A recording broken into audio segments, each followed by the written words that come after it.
Episode 224. So Joey invites his gangster boo to his house and he tells her he's gonna cook her a home cooked meal. So, alright, gangster boo. She got the gangster cooking for her.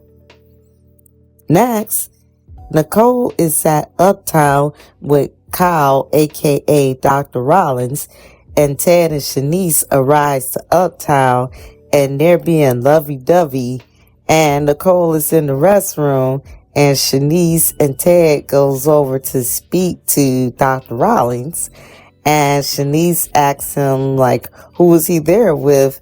And then Nicole walks in and says, me, and Ted is stunned.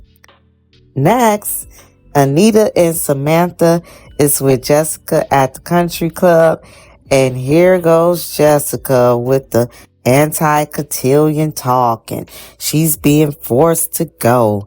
And Anita tells her that she felt like she did when she went to her first cotillion performing as an articulate. And Anita explains to her that there's a deeper meaning to the cotillion and what it means as a young black woman, as well as finding a cause. While they're talking, here comes the country club hater Anastasia, who walks up to them telling Anita she won't be able to take the debutante position from her granddaughter. And it's like, this chick needs to find some business. Like, is she employed by the country club? Because every time you turn around, she's sticking her nose in somebody's conversation, worried about somebody's business. Next, Ted tells Nicole that he understands it ain't his place to ask her questions about her private life, but he want to know, like, what's going on with Carlton, because you here with somebody else, and I thought you were, going out with my boy. So Nicole tells him it's not his place and that both men know about each other and that she's not ready to be in a committed relationship. Okay, so I guess she told him. And so Dr. Rollins thanks Shanice for setting him and Nicole up in the first place. And Ted does not look happy. And this could be the end of Ted and Shanice before it really began. Next, the country club hater Anastasia gets nasty with Anita, basically telling her she doesn't belong in Fairmount Crest society and that Vernon picked her up from the bottom of the barrel. Now, how the hell was Anita at the bottom of the barrel when she was a world-renowned artist, music artist in a world-renowned group, top of the charts? So what is she talking about? How was she at the bottom of the barrel? And then she says that Samantha has no right in their society because she doesn't have an ounce of Dupree blood. And see, she wrong for that. That's the kind of stuff that gets you dragged.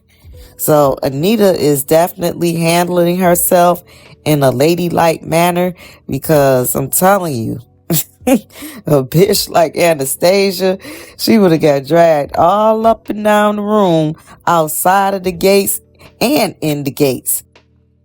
Next, Ted checks Shanice about not telling him about introducing Nicole to Dr. Rollins, and Shanice asks him, like, what's going on, because she didn't get dressed for him to be watching Nicole and her date all night.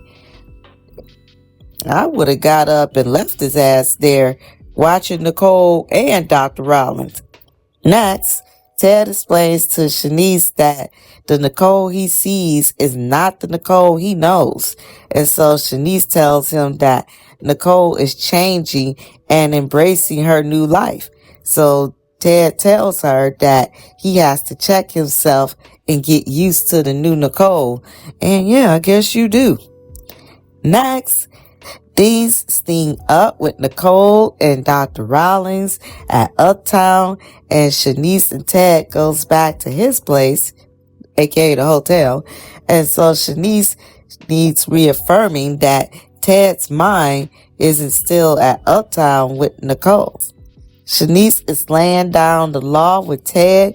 She tells him that she is not just a fling and that she deserves more than that. That's right, girl. You tell his ass. So Shanice looks over to Ted's couch and sees some tacky red panties that are wedged in the cushions. And she wants to know whose panties they are. And we already know who put these panties in the cushion. We already know. This screams crazy ass cray cray. Next, Nicole tells Dr. Rawlings right now things between them can only go as far as kissing. He didn't get to go as far as he wanted to, but it is what it is. And that ends the episode.